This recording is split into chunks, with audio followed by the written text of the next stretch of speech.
call the meeting. I'll You're call the ready. meeting.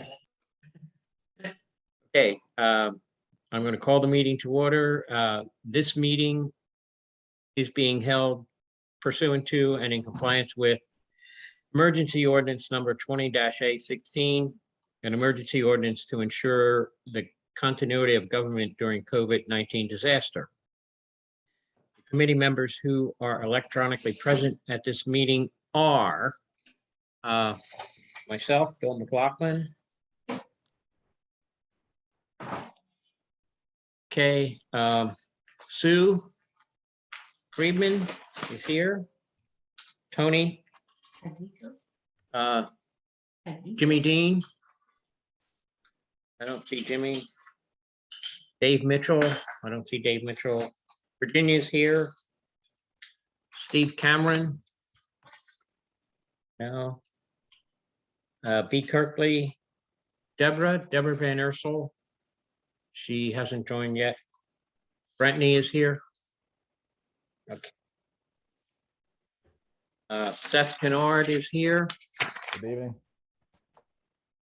And Sharif. Sharif is a new member. Welcome, Sharif. Okay. Okay.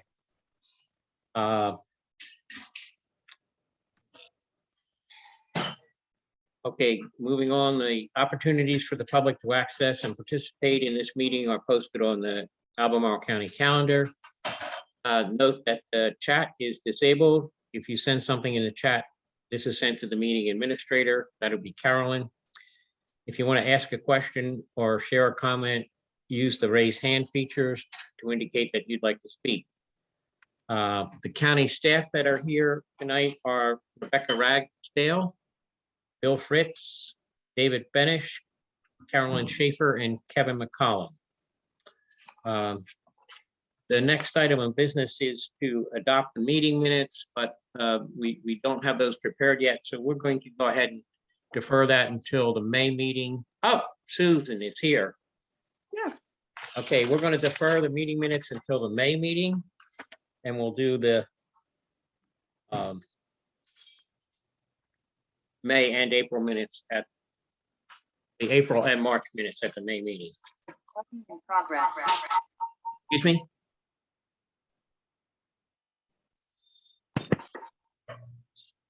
Okay, Deborah Van Ursel is here. Yes, sir.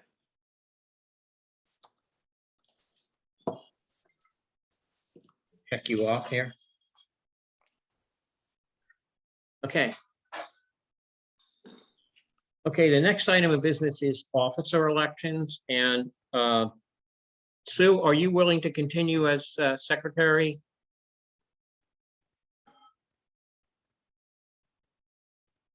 Go ahead and unmute Sue and just let us know.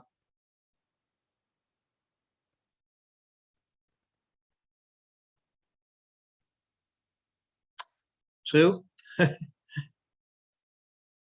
back to us. Carolyn, can you, oh. Sorry Are you- about that. I Okay. switched from phone to computer and Okay, I don't know.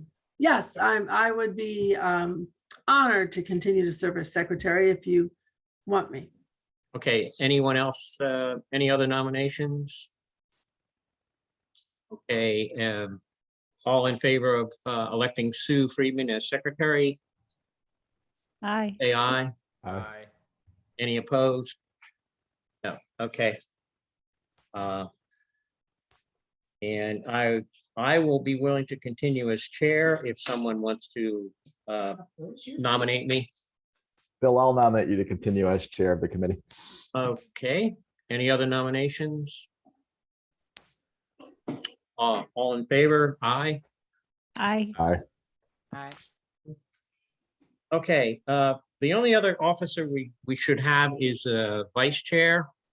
And that vice chair, basically, if ever I'm not around, would be the one to conduct the meeting. Would anybody want to nominate themselves to be the vice chair? Okay. Tony, can you unmute? Can you unmute Tony, Carolyn? or I nominate Seth Gennard. Seth, would you be willing to sit in for me? I don't think I have any conflicts that I wouldn't be able to make the meeting. So I probably wouldn't really have to do much of anything. Sounds perfect. I Okay, accept. great. Okay, Seth is nominated as vice chair. All in favor? Aye. Aye. Aye. Opposed? Okay, Seth Kennard, you are vice chair. Okay. Did I mention I was going to be out of town for the next 2 years? Sounds about right. Yeah, no, I'll be here. All right. So that basically cleans up, finishes up the administrative part. The next part of the meeting is the SP 2022-0005, Community Christian Academy at Riverstone Church. So I'll turn it over to you, Kevin, and Good. Thank you very much, Bill. Kimberly Moore. Is Kimberly here? Yeah, Yeah. there you are. I'm sorry. Lost track of you. Go ahead, Kevin. All right, gonna get my screen shared. Can everyone see? Yes. We're good. Great. So good evening, everyone. My name is Kevin McCollum, and I'm a senior planner with the Albemarle County Department of Community Development. I'm currently the lead staff member reviewing this application, SP 2022-5 for Community Christian Academy at the Riverstone Church. And tonight is the required community meeting for this application. So there's going to be a presentation by staff, followed by a presentation by the applicant. The presentations will be then followed by a period where members of the public or the CAC can ask questions or share any comments or concerns. So just going to give a quick overview of my presentation tonight. I'm going to quickly talk about the purpose of a community meeting. I'm going to go over our two main types of development review applications. I'm going to talk about the legislative review process a little bit more specifically for special use permits. And then I'm going to briefly go over this application itself before turning it over to Kimberly. So to begin, the purpose of a community meeting is to share information and receive public input. Community meeting is a chance for members of the public to learn about a proposed project, the development review process, and any relevant regulations that staff may consider when reviewing this application. It's also an opportunity for the applicant to share any specifics about the project, for questions to be answered, and for members of the public to share comments and concerns. One thing I do want to say is that staff and CAC members are not taking any action on this proposal tonight, meaning no final decisions are going to be made as to whether this is approved or denied. As I'll discuss in a bit more detail, the Board of Supervisors is ultimately the body that has the authority to approve or deny this application. So this meeting here tonight is simply a chance for staff, the applicant, CAC members, and members of the public to share information and ask questions. So how does development happen in Albemarle County? There are two main review process types that occur when development is proposed in the county. There's administrative review and there's also legislative review. Administrative review occurs for what's called by right development. These types of applications are reviewed by community development staff and all of our partner agencies for compliance with all the applicable codes. And that includes the zoning ordinance, the subdivision ordinance, the building code, water protection, among a few others. If the development application meets all of those regulations, staff can then approve that application administratively. Legislative review applies to the applications that need Board of Supervisors approval. So that includes special use permits and zoning map amendments. These type of applications are reviewed by all the same staff, but require a public hearing and recommendation by the Planning Commission before ultimately being approved or denied by the Board of Supervisors. So when it comes to the uses or what you can do on or with your property, the zoning ordinance is pretty specific when it lays out what uses are permitted by right and what uses are permitted by special use permit. So if a use is found in the list of uses permitted by right, then an application can be reviewed administratively and approved by staff. If a use is found in the list of uses permitted by special use permit, then the application must be a legislative item and approved or denied by the Board of Supervisors. So the zoning ordinance also lays out some criteria you can see on the screen here for staff to consider when evaluating a special use. So when we review one of these applications, we evaluate these criteria, whether the proposed use will have impacts on neighboring parcels, change the character of the area, be in harmony with the intent of the zoning ordinance, and whether it's consistent with the comprehensive plan recommendations for the property. After evaluating these factors, the Board of Supervisors can approve certain conditions to mitigate the impacts of the proposed use. So like I said before, I'm going to quickly touch on this application specifically and then hand it over to Kimberly, who's going to give us some more of the finer details and more specifics about it. So here are the existing conditions on the screen. Here you can see a map of the property. The property is located just north of Charlottesville in northern Albemarle County. It's very close to 29. It's located at 1515 Insurance Lane. The zoning district of the property is planned unit development. It's also, I guess, important to note that all of the parcels around it are also planned unit development. There's a couple overlays, entrance corridor, airport impact, and steep slopes. The parcel's about 3.5 acres, just under in size. So the proposal, Community Christian, it's a private school for upper elementary to high school age students within that existing building at 1515 Insurance Lane. You can see an aerial photo of the property here. The proposed maximum enrollment would be 100 students. I don't believe they would begin at that number, but that's their maximum proposed amount. The parents will use the existing parking lot for pickup and drop off, and no exterior changes to the landscaping or building are proposed. So lastly, I just wanted to touch on the future land use and comp plan recommendation for the property. As you can see in the map on the screen, the property is designated as commercial mixed use and is located in the community of Hollymead in the Places29 master plan. The commercial mixed use land use designation promotes commercial, retail, employment uses with supporting residential, office, or institutional uses. The surrounding properties are also commercial mixed use in red, neighborhood density residential in yellow, and urban density residential in orange. Staff will further evaluate the existing conditions and the future land use recommendations when completing their review and writing the staff report for this application. So my last slide here is just a brief overview of the timeline. So our review of the project or the application is currently ongoing. Our comments will be sent to the applicant Monday, April 25th. We currently don't have a planning commission or board of supervisors date set yet.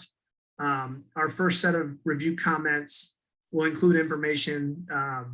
The applicant will have the opportunity to either move forward with a planning commission public hearing or have time to address some of our comments and resubmit. I'm also including my name and my email here. If anyone wants to email me their comments or stay up to date on these public hearings that will be scheduled at some point. So with that, I'm going to end my presentation and turn it over to Kimberly for a presentation from the applicant. Thank you, Kevin. I think you were going to share some slides on your computer. Yep. Great. Go ahead and pull yours up.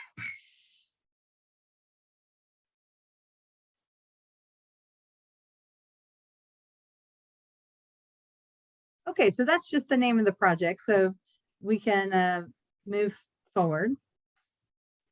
And that's just a picture of the outside so that you can see what it looks like if you're not familiar with what the building looks like. In the next slide. So there's not much really in here that wasn't already touched on. But Kevin is right. We are looking for a special use permit for up to 100 students, but we really don't, there's no reason to expect that that's going to be possible next year, and probably not for longer than that. More realistically, probably 25 to 30 children would be at that facility next school year. We are looking to move older students. Currently, we are located in Cross Life Community Church on Old Brook Road on the corner of Old Brook and Rio. But we have some limitations at that site due to VDOT restrictions.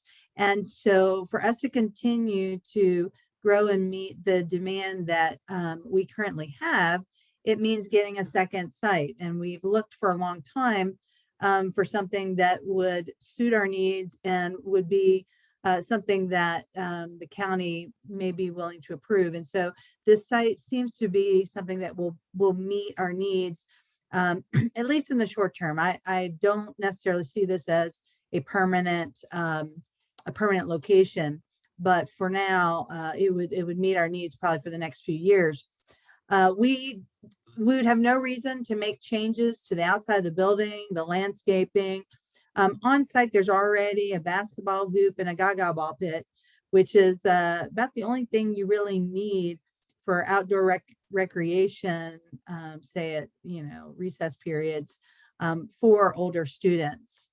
We would need use of the property from about 7:40 in the morning till about 3:30 in the afternoon, Monday through Friday, from mid-August to late May. We would not be there during the summer. And then the last slide that I have, I know that's not really clear, but one of the things that we were asked to do was to come up with a concept map where we could see where the parking lots were and space and how we would use it, including traffic flow and those kinds of things. So that's what this map shows. One of the things that we were asked to do was to have a designated place to come into the property where the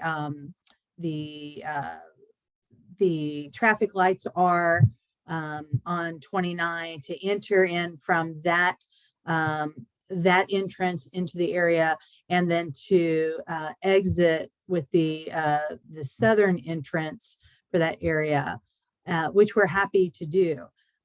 We don't expect a lot of traffic flow. We don't have buses. We're not talking about a huge number of students. And so I think that this would be there'd be very little disruption. And since this property is not noticeable from 29, probably most people would not even know that we're there. So that's all that I had to present, but certainly happy to answer any kinds of questions. If any, okay. Okay, any questions or comments? I have a On question, Bill, Sue Deborah. or Deborah? Sorry, go ahead, Deborah. Two questions, easy, I think. One is, as a school, and is that an institutional use, Kevin? Is that categorized as an institutional use as it related to all the different uses you outlined? Specifically, we do have a use category as private school, and private schools are permitted by special use permit. And then knowing that area really well, I get allergy shots out there. You're exiting that parking lot, going out, and then you have to turn right, and then you end up going north and have to turn around, or you have to turn left and go back to the two-way intersection. Is that? I mean, I guess you're suggesting that you come in one way and then go out another way, but it's not that convenient.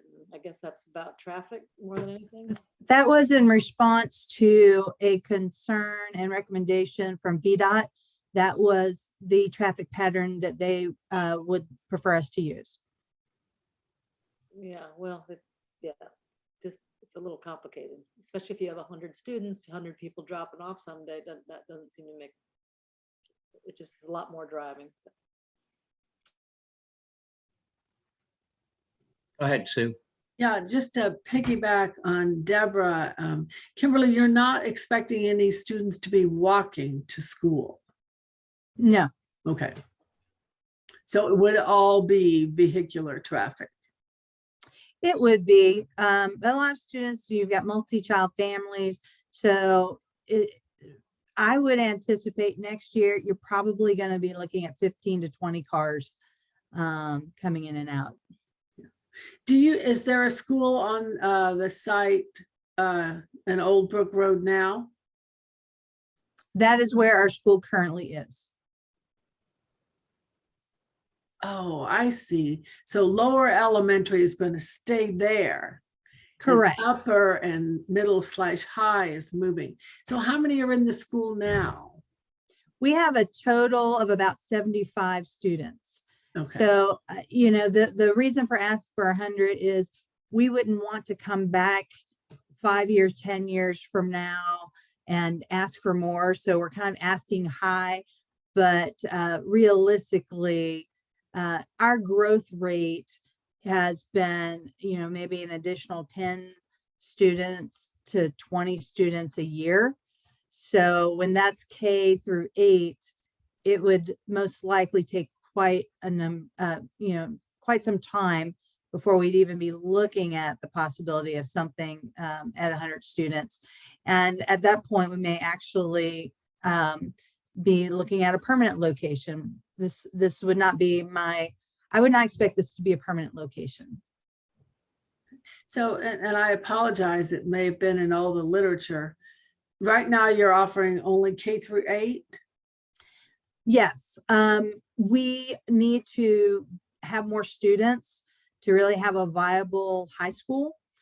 We would, so again, it's looking at the big picture and saying, okay, let's just go for K-12. Well, in this case, upper elementary through high school, because we're hoping in a couple of years to add that high school. So then you'd have 75 on Old Brook Road, potentially 100 on Insurance Lane. It would take a long time probably to get to that, but that would be the biggest ask that we would have. Okay, B? Go ahead. Okay, Yes, thank you very much. Currently in that location is what is currently there? There are some medical offices like doctor's office, my allergist, Dr. Madon is there, a dentist. There's also a Montessori preschool that's in that location as well. So all those would be gone, or this is in addition to? This would be in addition to, it's actually sort of like two pieces with a connecting road between them. So on the front half, the half that you can see from 29, that's where the Montessori preschool is. We wouldn't be in competition with them because we would have different grades than they have. But they and the doctor's offices are there. Then you've got the little connecting road. And then on the other side of that connecting road is Riverstone Church. And there's nothing else on that piece of that area. So the classes would be conducted in the church? That's correct. Okay. And you mentioned as far as recreational facilities, you have a basketball hoop, like one? And what And a else? Gaga ball pit, which is actually what we have for this age student at our current location too. Okay, what was that? It's the same thing we actually have currently at our current location for our older students. We have a playground for our younger students at our current location, but the older students, they use, I mean, at that age, they don't play on playgrounds. They shoot basketball and they like to play Gaga ball. Gaga ball. Yeah, it's it's Israeli dodgeball. So it's it looks sort of like an octagon shape and some students get in and they get a rubber ball and they try to get each other out. Okay. And and Kevin, could you go back to the screenshot that shows the actual building with the other building so we could see the property again and maybe point it out with your pointer? Sure. Here is our GIS web, so I can zoom in and out wherever you want. Okay, okay. A little bit larger. Okay, so what is so in the yellow, the area in yellow, that's what we're looking at. The area on the left for all the Montessori school and all the other offices, is that correct? Yes. Okay, and where would the exit, egress and ingress be for traffic into the VDOT school? has asked that the incoming traffic come from the north end where there's a traffic light and come down Insurance Lane into the parking lot to drop off and then to exit to the left out the south entrance. And they would be able to go right or left on 29? Is there a signal there or just right on? No, they would have to go right. Okay, And if they needed to go left, they would go up to the stoplight and do a U-turn. okay. Got it. All right, no further questions. Thank you. Okay, I personally have no preference on traffic flow. Whatever VDOT tells us we need to do, we will do. Sure. Understood. Okay. Tony? Presently, the Montessori school uses the grounds of the church every day for recess. So I don't know if the church allows that or not, but the children are there and they're having a grand old time. Would that be in conflict with your school? There must be 20, 30 kids there on every day that, is clement. So I don't know if you've noticed that or not. I am aware of it. The church did point out that they do allow the Montessori school to use that. The areas that the older students would predominantly use would be in the back. But additionally, we don't have any problem with working schedules so that they can continue to enjoy that area. Okay. Okay. Seth? Hey, just a quick question. The rear of the property by South Hollywood Drive, is that fenced in or is it not fenced in?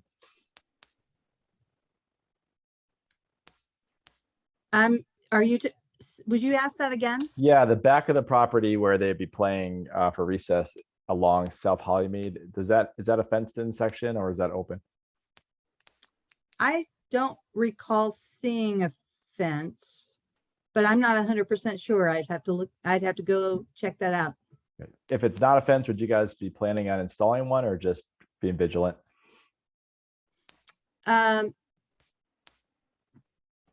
Is there a picture there? Doesn't, Okay, at so least on yeah, it this- doesn't look like there is a fence. Given that they'd be playing gaga ball and basketball, I would not anticipate that there would be any issues with balls like going into the roads. There's a good amount of property around there. All right, thank We you. wouldn't be playing football. Okay, Seth. Deborah, did you have your hand up again? Okay. I did. I'm curious to know what the size of this building is, square footage wise, and I presume that you've calculated it can accommodate up to 100 students in it? It's about 10,000 square feet. So it's quite large. And I believe that that would not be a problem because the building that we currently are in is about the same size.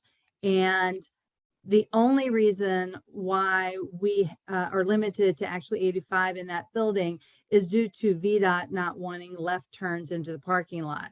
When the building inspector came in and actually looked at rooms and gave us sizes for rooms, we could easily have double that in that building. So I can't imagine that this being a similar size, there would be any overall problems with that 100 number.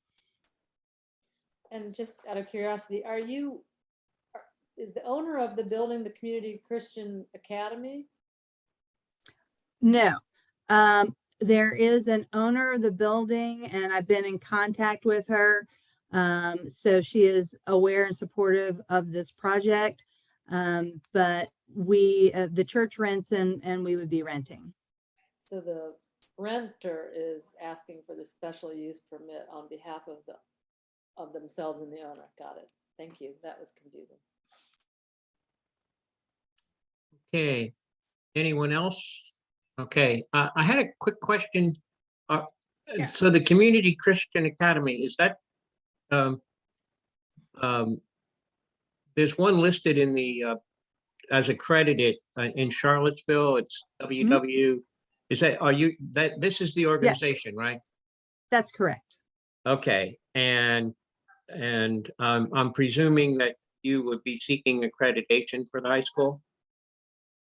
Absolutely. We are accredited, and when you add additional programs, you don't have to reaccredit. You just have to let them know what you're doing.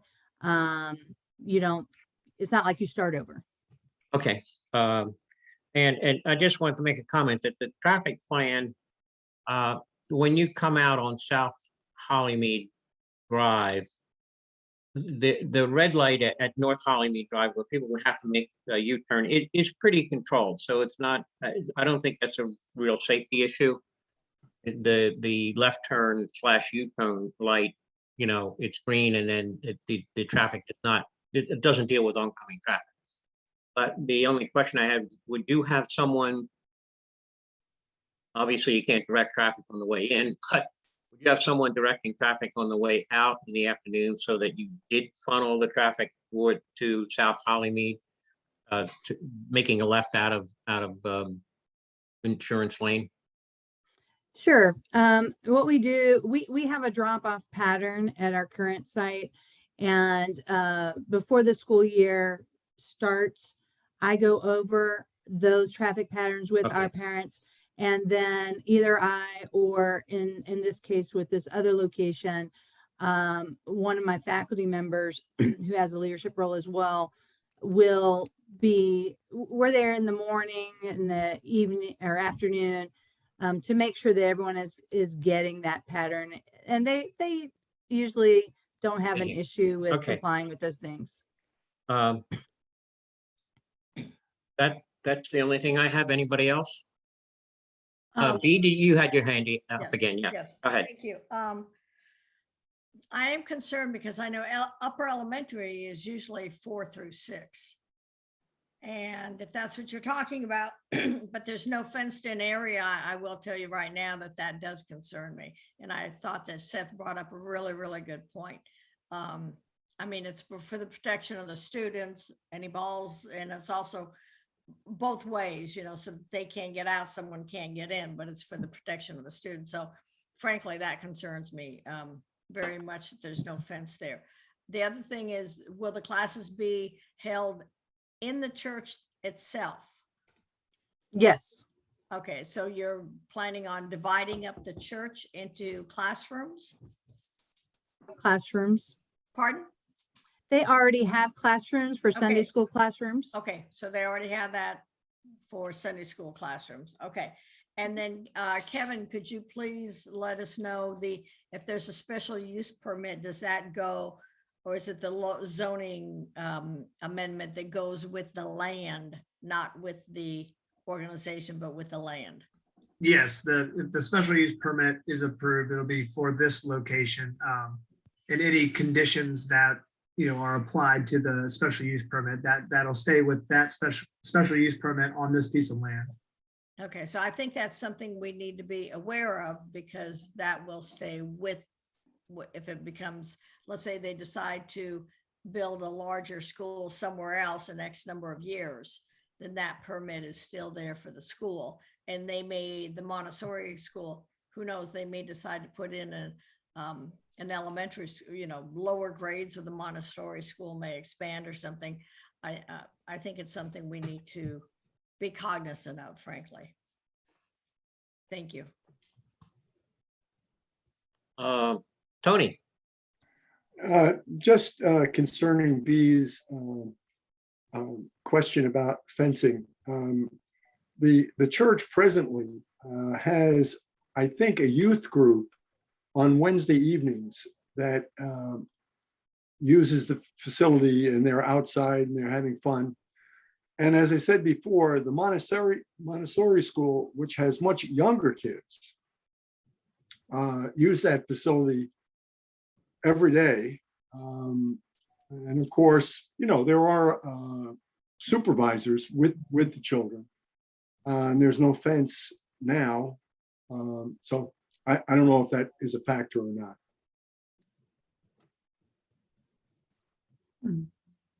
okay. Kimberly? I'm sorry, did you want me to answer a question? Yeah. Well, I think the concern is that, so exactly what grades do you, I guess, I'm curious, exactly what grades are you thinking of teaching in this new location? For next year, we have 2 plans that we're currently, our board is currently looking at. One would be grades 6 through 8, and the other would be grades 5 through 8. We're monitoring our enrollments at our current site because we do have those limits based on the VDOT restrictions. So, and so that's why we have 2 plans. So starting at 5th through 8 or 6 through 8. Okay, and following that, I guess the question is, when do you intend to start teaching high school at this location? We would have to get enough students in order to do that. Because in high school, you obviously want to be able to have sports teams. I mean, not that location, obviously, but I think it would be challenging for us to have the numbers we need for high school in fewer than 2 to 3 years. Okay, so, and actually, I'm also having the impression that you're probably hoping that in that time frame you'd have a more permanent facility. I would love for that to happen. Okay, so really what we're talking about is not a school, is not high school students, but for the next 2 to 3 years, we're really talking middle school students. That's the likely scenario, but I don't want to commit to that simply because I don't want to limit my options, but that is the likely scenario looking at our current enrollments. Well, I think the concern is that at middle school students and the lack of fencing, that would be the concern. Since, they're not quite as mature and, that sort of thing. I think that would be a concern.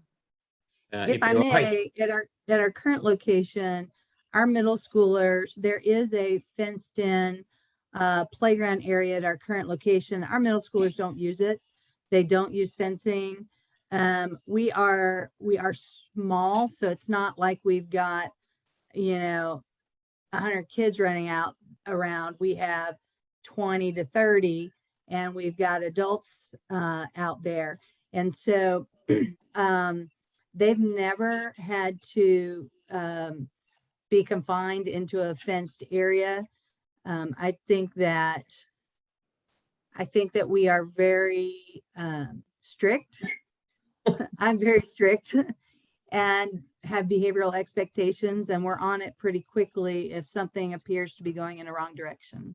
Okay, Sue? Again, I'm still a little confused. This is the Community Christian Academy. Mhm. Okay.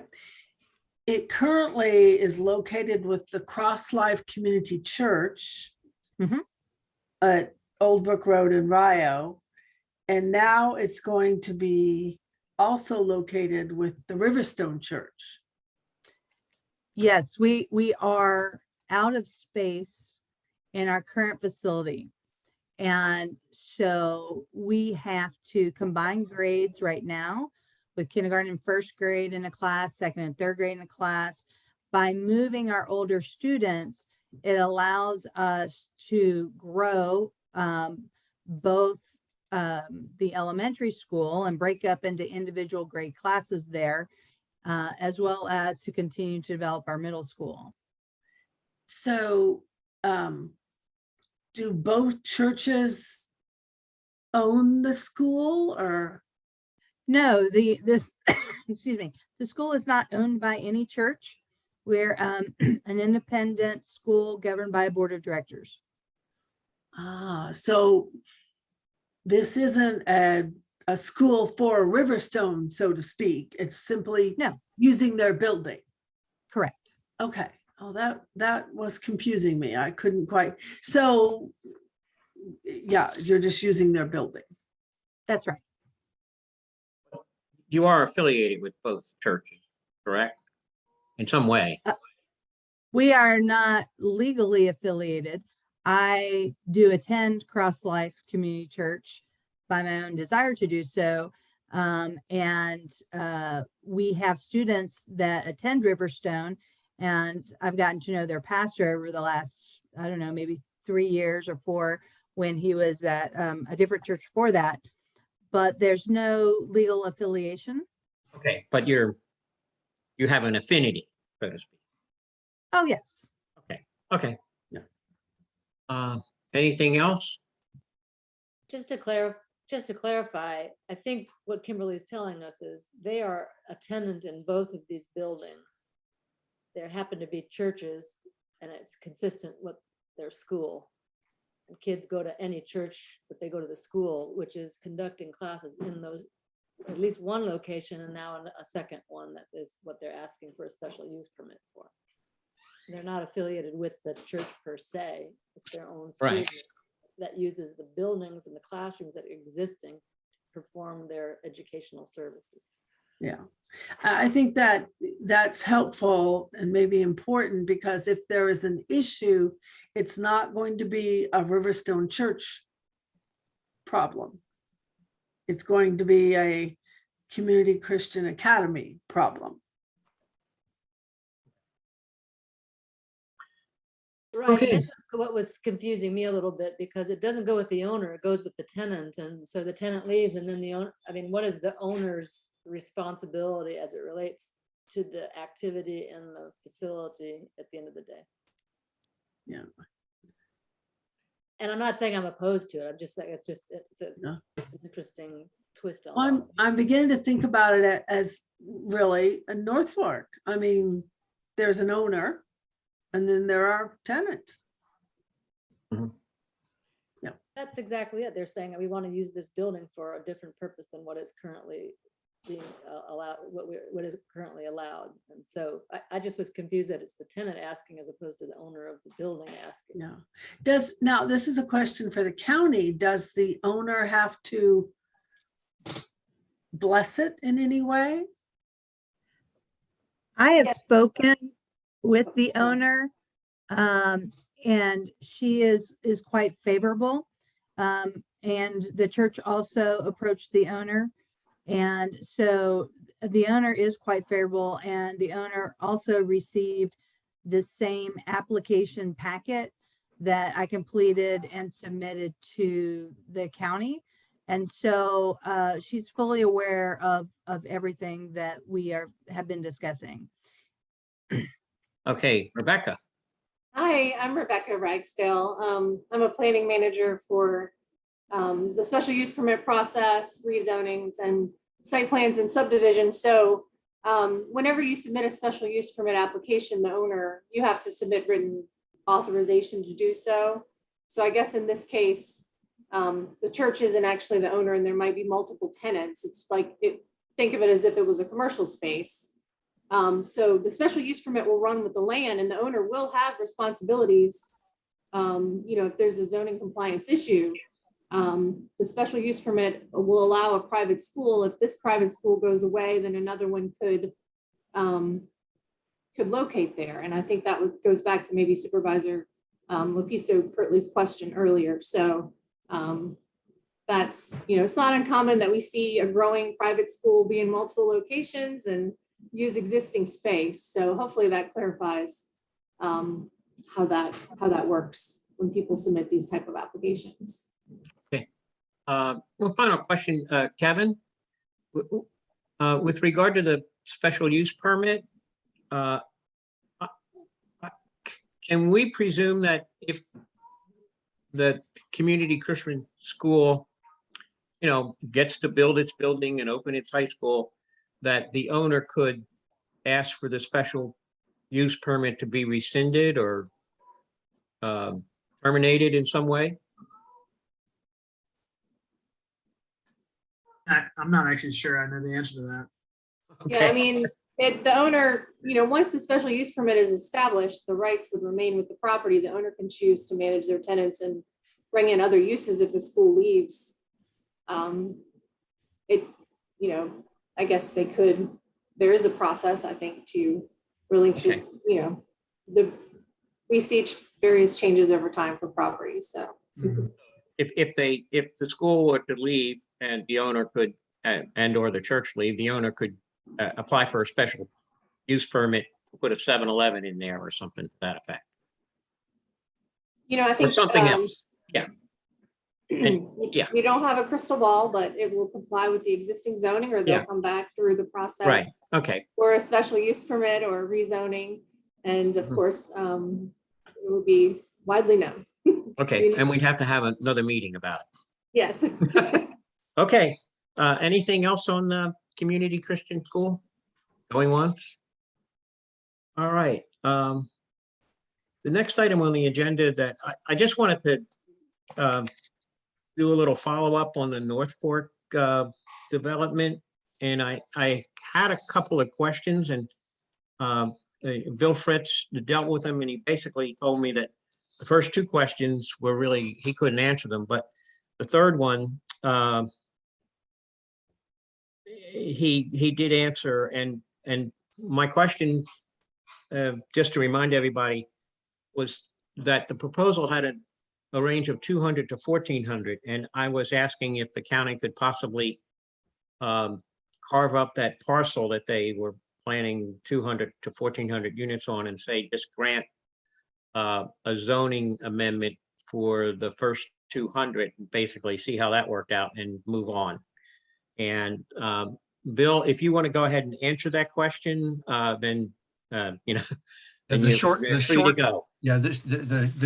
to the question is no, we really can't do that. It's the application that's presented. The county, in all the years I've worked for the county, the Board of Supervisors has only ever approved a lesser zoning than what was requested by the applicant in one case. And they have denied applications, but in one case they did it. The thing is that if you approve a lesser zoning than what the applicant has applied for, none of the offers made by the applicant apply. The application plan doesn't apply, proffers don't, you can't say, yeah, we'll take all your proffers, but only part of the zoning application will be approved. If that's where you are, you need to just say, this is too much, we can't approve it, come back with something different. And you explain and the applicant gets and we've had that, and the applicant gets the message of, oh, I need to scale this back. The other thing with plan developments is there are limitations. I didn't put this in the email because it's very hypothetical, but There are limitations. There's a minimum acreage that needs to be included. So you still could have 200, but you still have to have the minimum acreage. The other problem with plan developments is that the whole concept of a plan development is that it's going to be a large scale development, and you're planning for improvements on a macro scale, transportation, infrastructure, water, sewer, stormwater, schools, you name it, all those things. You're doing that on a macro scale, as opposed to a conventional zoning district, which is smaller scale. Yes, you can scale back plan development, but at some point it becomes so small that it's no longer really a plan development. And there is no magic line of what that number is. So I hope that answers your question. Yeah, I just, frankly, it was because I just didn't know if that was a possibility. No, it's a good question. No, So it's something that question. now we know, so you either approve it or not, or you say we'll approve it, but you have to change this and either change it or not, Right, Okay, you send the message that it can't be supported because it's too large, or it hasn't addressed this problem, or whatever it is. The county's done that on numerous Okay. projects. Okay, the other question I had, and I know Deborah's here, so she's probably in a good position to answer this. I did ask about any additional effort for sustainability, and I was very specific about that. I don't really know that we got an answer at the February meeting, other than they said that the UVA Foundation was very concerned with sustainability, and I understand that any extra thing that you do, like say solar installations on roofs or that sort of thing, it adds an additional expense and puts you at a disadvantage with other developers. So I guess my point of asking that question is that you really can't go off on it's really not practical to expect UVA Foundation to go off by itself and add additional expensive sustainability provisions in their development. I would presume, Deborah. So just to back up a moment, just to give a little context to everybody. So the park has been under development for a long time and has been a slow development. Our most recent 2 office buildings are LEED Gold buildings. We made a commitment to sustainability that it would be a key initiative of our future development. Mhm. The last 2 buildings, the Town Center 3 was built in 2008, and the most recent one was 2020. So since 2008, we've made a commitment towards sustainability. We're in the middle of revisiting our guidelines around sustainability. Everyone's doing it. Well, I hope everybody's doing, but we're certainly doing it, and the university is very much committed to sustainability. I'm sure you're familiar with all of the things that they're doing here at UVA. Lots and lots of things around recycling and solar panels and building materials and so on. We are in discussions with the county about collaborating more actively as it relates to the climate action plan. That would be Fred Missel's role in our real estate design development team.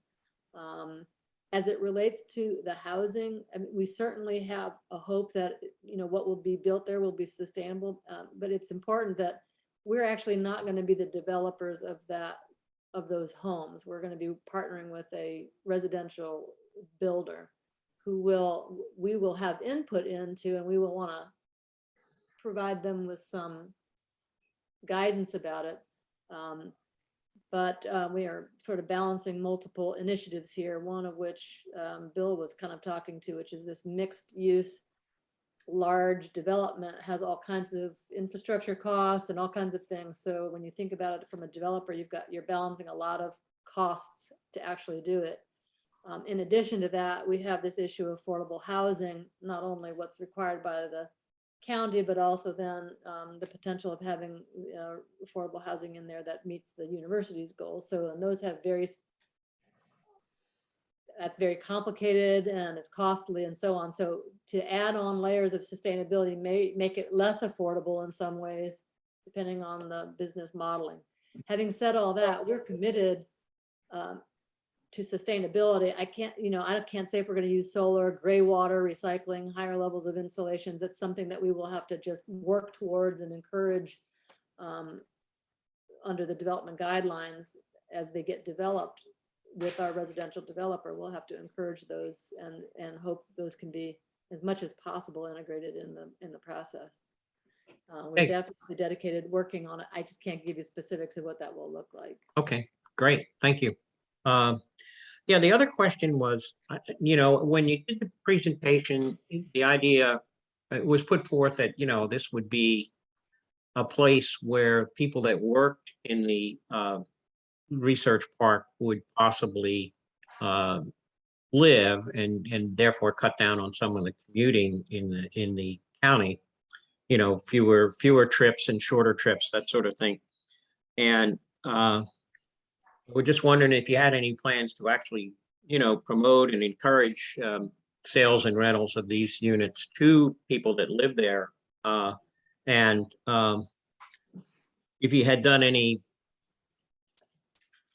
research or study of, do these houses match the kind of people that work in the research park? Or are the people that work in the research park going to want to live in the houses that you're planning on building?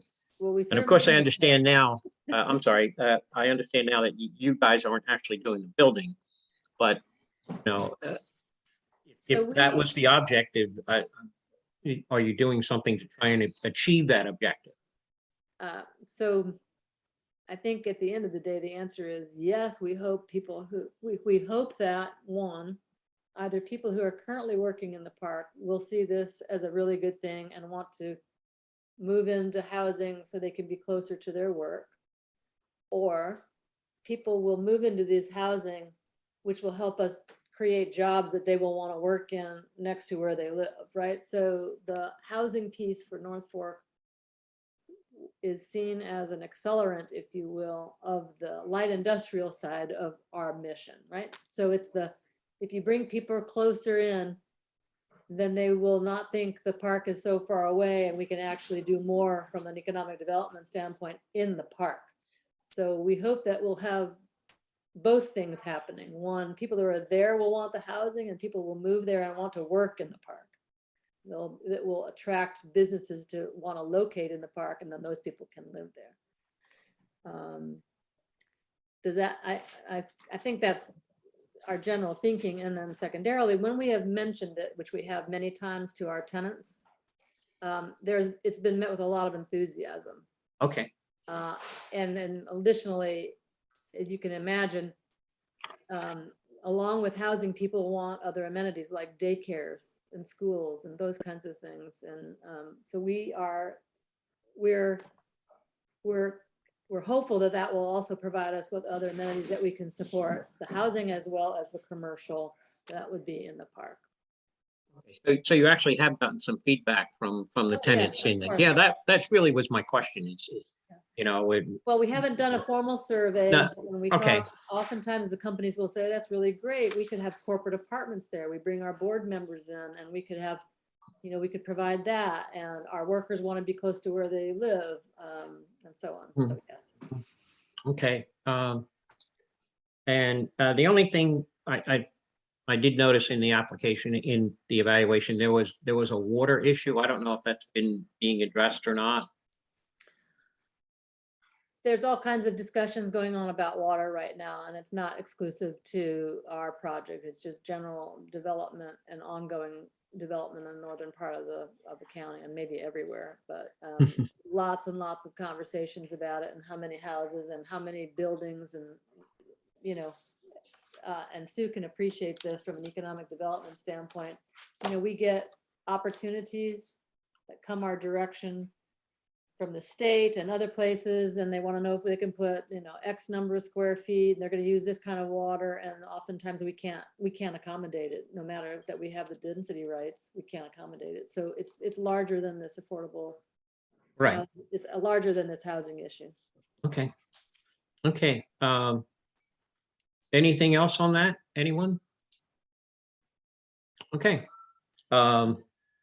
B, any liaison updates?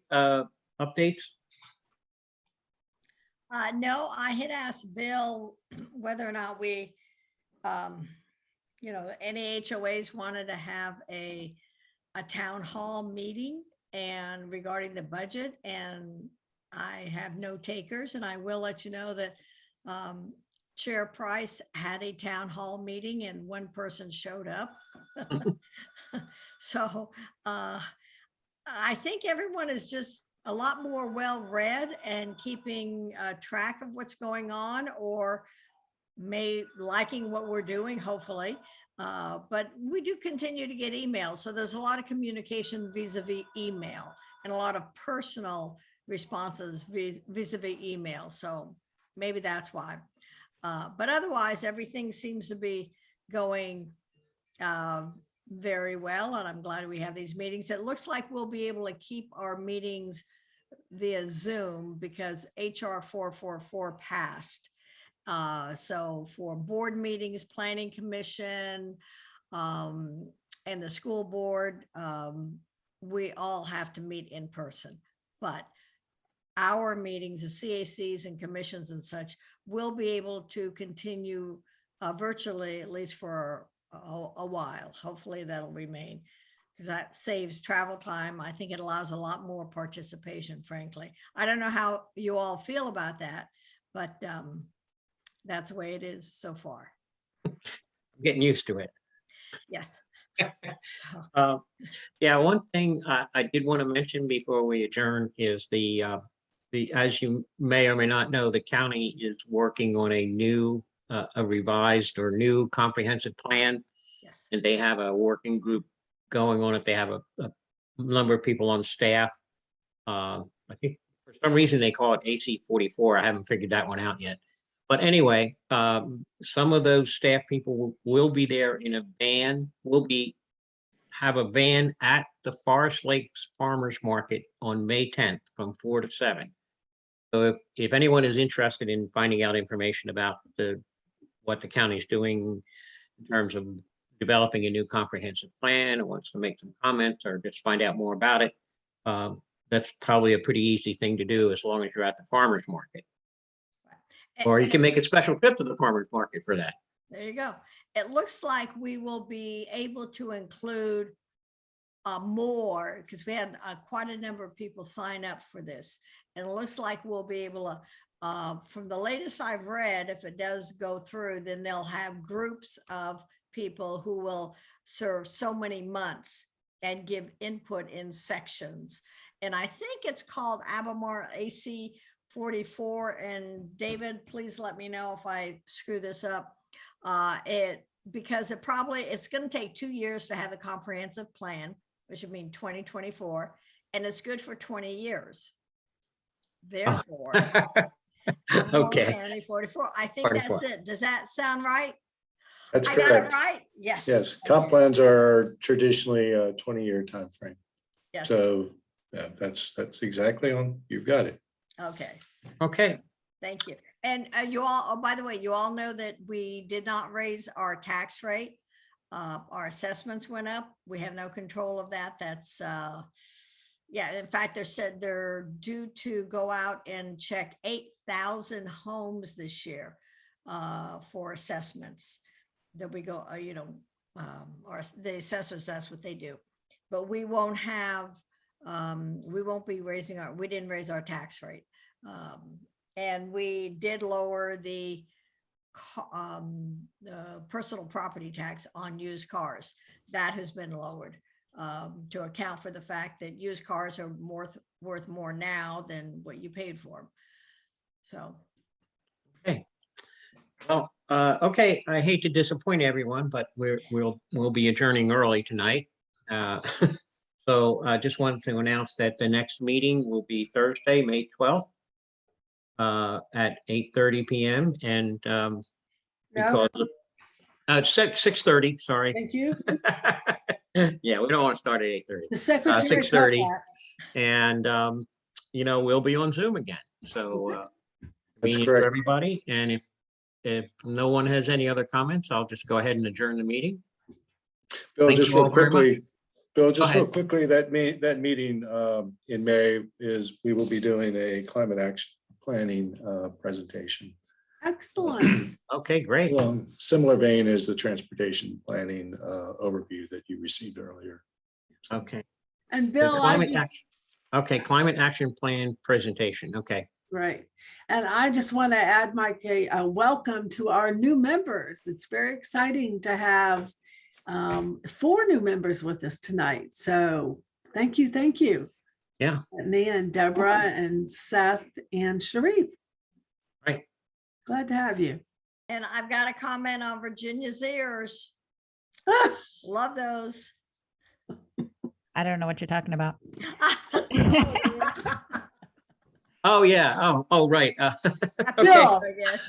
I wasn't going to mention it. I thought maybe she forgot to take them off or something. No, Okay. they'll be on for a few more days. Okay. Okay. Good night, all. Good Great. night. Thank you for All right, coming. guys, thank again. you. Bye.